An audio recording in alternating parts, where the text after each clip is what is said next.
Hi guys. So I just got off the phone with one of my best friends, and our conversation was about how do you know when God is talking to you. And I think that this is something pretty common when people start to pray or get a little bit more spiritual or religious. And some people say God, the universe, a bunch of different names. And I don't think it really matters. I think just the point of this would be, how do you know if it's Him? And my advice to her was sometimes it can come in different forms, just like people learn different ways. Some people can read a book, some people can watch that movie, some people can listen to it audibly. um, so there are different forms and ways that God talks to you. And so one is when people say He speaks to you, and I try to explain this as this just very clear voice somewhere between your head and your heart. And because it's in your head, you kind of hear it the way the thoughts come into your own head. And it's just very calm and mellow tone, kind of the way I'm talking now. um I guess if I can give you an example, kind of like call your sister, or I need you to move, or don't go down the street, something like that. Check on your child, something very calm, very relaxed, almost, I guess is a good way to put it. um Another way that he can talk to you, or the universe, whatever you want to call him, is through signs. I give an example. When I was talking about back and forth with him about moving to Atlanta when I'm an actress, and I wanted to move to LA when I lived in Arizona, because that was my whole point, was to get from the East Coast to the West Coast and then go to LA. For him to direct me to move to Atlanta was so out of the ordinary, especially from the plans that I had for myself. And now I've been in Atlanta for 7 years, almost 8.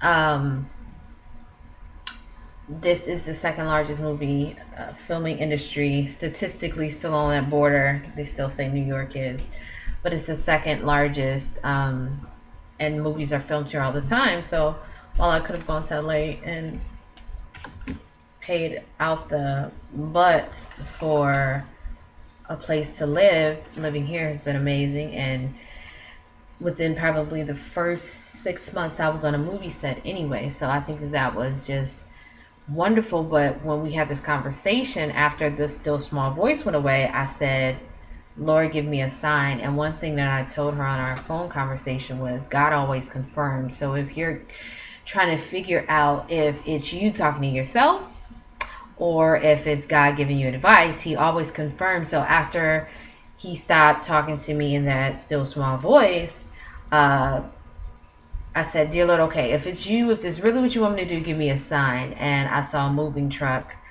which was like a pickup truck, because this is what I moved in when I didn't have a lot of money in Arizona. The back of the pickup truck had my exact kitchen table in it, and they were moving. It was all strapped down. Turn the corner. So this was our back and forth for about the next 2 weeks. Okay, dear Lord, if you're serious, still give me a sign, and a U-Haul would hit the corner. And so it would be confirmation that this wasn't something just in my head, me talking back to myself, telling me what I wanted to hear. And this was even a conversation of things that I didn't want to hear. I just wanted to make sure that I was doing what He told me to do. And the other thing is, when you get that, it's important to move swiftly, because I think that when we drag ourselves, we miss a lot of blessings. And a lot of times it's kind of like, I meant to call you, and I was just about to call you, I was just about to do that thing, and then so and so got it. It's important to move when you're told to move. So another way that you can look at this is, when my mother passed, she was very artsy and she liked feathers. And so when she passed, I just started seeing feathers randomly and everywhere. And for me, I just felt it was her. So what I explained to her about this way is, this is just more like a spiritual language. So if out of the three of us as friends, if I were to take a white sheet of paper, same size, and split it and give it to a friend of mine, and we both wrote phrases in the same font, in the same lettering, and we gave it to our third friend, she would know from the lettering and the phrases and the way that it was written who it came from. So a lot of times when you're listening for messages, maybe you miss a father that's passed or a grandfather, and you say, I miss you, please give me a sign that you're in my life or you're around. That language will be something familiar, whether it's a smell, whether it's some type of symbol, whether it's just a feeling. Those will come up in that language of that person. They will try to communicate with you spiritually in that language that you would understand, to know that it would be them. Going back to God speaking to you, and so you can get signs, you can get a voice. Sometimes it comes in the form of dreams. Sometimes it's him speaking through, maybe the next song that comes on the radio is the lyrics to answer your question. I remember being younger, dating a guy, and I said, "Dear Lord, let me know what's going on with this particular gentleman," for lack of a better word. And as soon as I got quiet and I listened, I heard a dog barking. Very, very accurate to the depiction of this young man. So, you can get kind of like these third party messages to answer your question from the universe or God.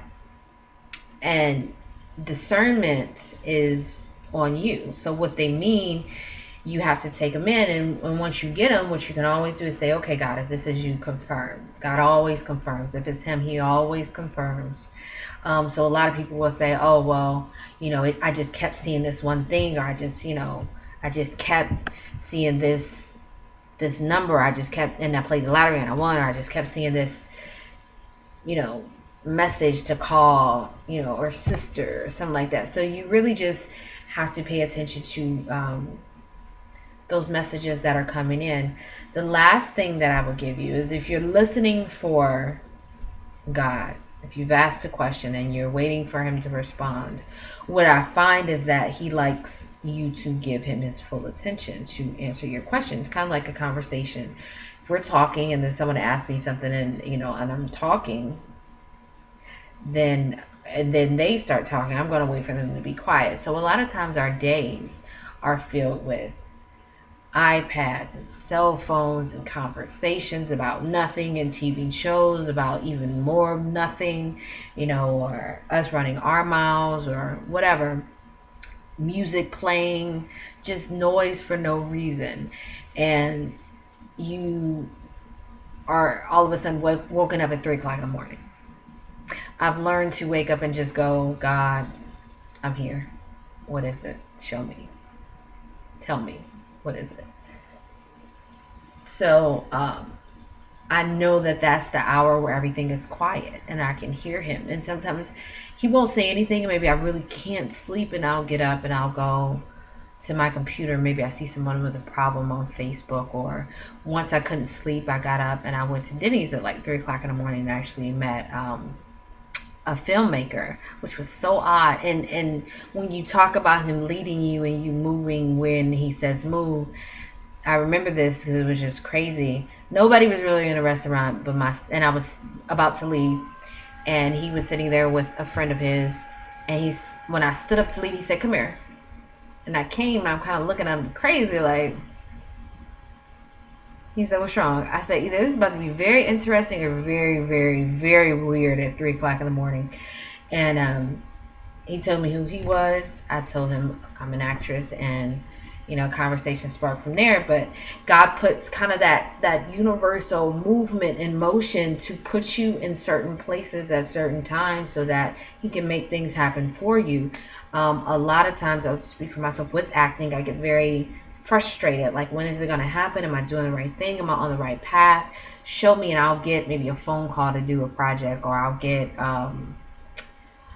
some type of renewed piece of information to let me know, yes, you are exactly where you need to be. So it's just important to be open and aware. But I'm sorry, getting off and coming back. I told her I fast noise, so he doesn't have to wake me up 3 o'clock in the morning. If I want him to speak to me, I turn off the computer, I turn off the television, I turn off the car radio, I, text instead of speaking to people. And most of the time, when people can have these full blown text conversations, I'm not that generation, but I'll text and I'll say, I'm not really in the mood to talk right now. It's not you, it's anything personal. Is everything okay? All right, I'll talk to you later. And a lot of my friends respect that. So I just really shut down a lot of the conversations and the phone conversations to the people that I have to take, I'll take. But other than that, I just am quiet. And sometimes he'll tell me when I begin this, it's going to take 3 days for me to answer you. And it's just 3 days. But within that 3 days, I pay attention to my dog. And they have a language. And that's another thing I want to leave you with. Everything has a language. I know we don't think it does, but everything has a language. And I look at my dog and where she's just sitting there, and I'll look at her bowl and her bowl's empty, and I'll look at her and she's been giving me this message for the last 10 minutes and I finally got it. Or how when you call somebody and they go, I was just thinking about you. They were thinking about you so much that just brainwave went to you and you got it. Same thing when your mother calls and she's like, what's wrong with you? You're like, how the hell did you know something was wrong with me? So we emit so much energy and we give off so much energy, and so do other things. So, do not be remiss to when people say things like the hairs on my neck stood up, or something just said turn around, or no matter how hard I tried not to do this thing, I ended up at this place at this time and I met my wife or I met my husband. It is important to realize and recognize that we are spiritual beings having a human experience, and in that we are so much more sensitive than we think, and it's okay to admit it. And I'm just glad that we're coming into a world where I can have these conversations with people and it can be received in a better light. We're not as closed off or shut down as we used to be, to think, oh, things don't work like that, or no, it's no way, it's impossible. A lot of things are very possible, and it's being proven even more and more by science that spirituality is energetic. So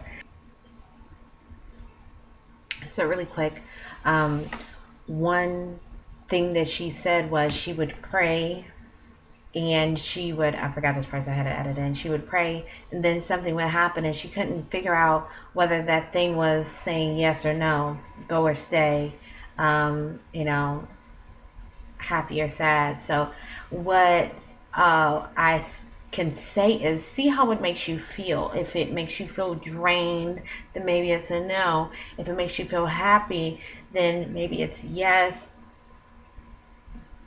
A lot of times, sometimes in a bigger scale, maybe it's just your time to deal with that thing, and then maybe later on it's time to not deal with that thing. Or maybe right now it's a yes and later on it's a no. Right now it's a no and it'll become a yes. So just be open to how it makes you feel. I think that is very important, that there will be a feeling attached to it if you're ever confused to the answer that you get.